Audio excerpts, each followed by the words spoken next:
So I finally got around to watching Nobody 2, which, if you don't know, is Bob Odenkirk changing his lawyer gimmick to a former assassin but now family man, Hutch. Now, was the first one groundbreaking? No, not by any stretch. It was just more entertaining than anyone was expecting. And if you like family action film, it more than scratched the itch, but it was the surprise as well that just added that extra layer of magic. So you ask yourself, can they repeat it? Well, first thing I'd say is, I didn't think they could repeat it simply because we wouldn't be surprised if it was good. But does that really matter? No. But can they get a sequel out of it and make it good? Well, I would say yes on the whole. But we get Hutch taking his family to a theme park, taking us somewhere that he'd been as a kid, and he just wanted a nice day out. But of course they weren't going to give him that. So we get corruption, we get the local cops being funny. This really reminded me of Walking Tall.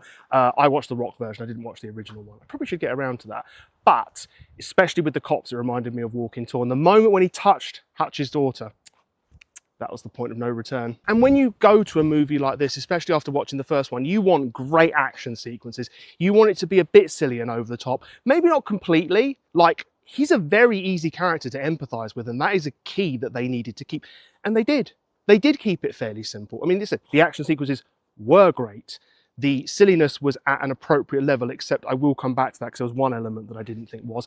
And the music was really good. I was just sitting there at the end being like, this is a great soundtrack. I do enjoy good soundtracks in films, but there's not a lot of time when I'm sitting there watching the film going, during it, that was a great soundtrack. Whilst I enjoy soundtracks during the film, it usually comes after when I was like, huh, yeah, they had this one, and so that was a plus. And importantly, once again, this movie knew exactly what it was, which is such a key, I think. And whether a movie is complicated, great drama, great cinema, or simple, switch your brain off fun, it needs to know its role and shut its mouth, to quote The Rock. But the bit that was a bit over the top for me was Sharon Stone's character, the main villain.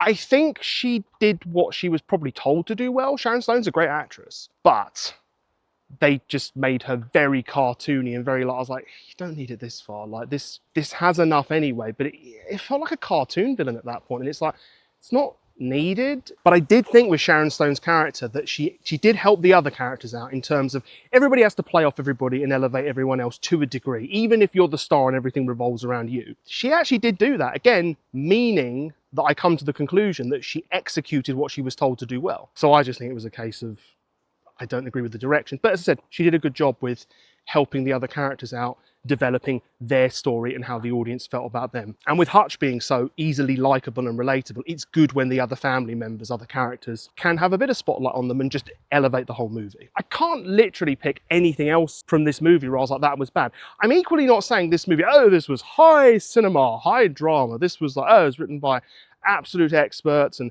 best in their field at the time, best in class. No, this did a job. This has a very specific role. This is what it is. And the key here is that if you enjoy this kind of action family movie where it's just, as I say, going to be switch your brain off fun, then this can't fail but be a hit. It's a bit like, I'm not revealing right now whether I am a massive Adam Sandler fan or not, but if you go into a decent Adam Sandler film, and I say decent for Adam Sandler, and you don't enjoy it, you probably just don't like Adam Sandler films. That's the best analogy I can use, which is fair enough. But anyway, Sharon Stone did a good job with the character in the sense of I think she executed what they told her well, because it kind of fit into the movie in the way you could imagine they wanted it to fit into the movie. I just didn't agree with the direction of it. So in conclusion, I've kind of already said it, great fun, worth going to the cinema? Yes. Worth waiting for streaming? Yes. It pretty much, if you just want to go out, go and watch it. If you are not fussed about going out or money's a bit tight, I would not go to cinema on this one. I would probably stay at home, but can't go wrong. Seeing on the big screen's fun, isn't it? Also, Bob Odenkirk. You can't go wrong with a Bob Odenkirk film, can you? Because how often do we get to see him in an actual starring role, apart from when he's Saul Goodman? But that's not on the big screen. But what did you think? Did you enjoy the movie? Perhaps it was a disappointment after the first one. Didn't quite make the cut for you. Let me know below in the comments. Please like, subscribe, ring the bell, all that good stuff if you want more content from this channel, because your support is appreciated. And until next time, I will see you later.